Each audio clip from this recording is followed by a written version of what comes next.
வணக்கம்ப்பா. இப்போ இரும்பு சத்து உடம்புல இல்லாமத்தான் முடி கொட்டுது.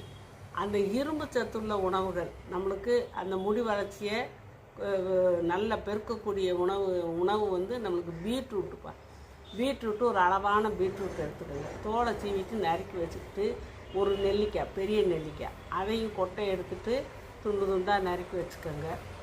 கருவேப்பிலை, பச்சை கருவேப்பிலை இவ்வளோ எடுத்து அதை கூட சேர்த்துக்கோங்க.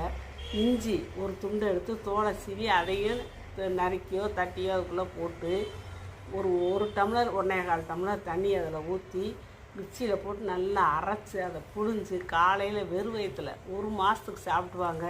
உங்களுக்கு தேவையான வைட்டமின் சி சத்து, இரும்பு சத்து இதெல்லாம் சேரும்போது கருவேப்பிலைனால உடம்பு குளிர்ச்சியாகி அந்த முடி கொட்டுறதெல்லாம் நிற்கும். 1 மாதம் நீங்கள் தொடர்ந்து குடிச்சுவாங்க. அந்த காலையில் அப்படி குளிக்கும் போது உங்களுக்கு முடி கொட்டுற பிரச்சனை நிற்கும். முடியும் நல்லா செல்பமாக வளரும்.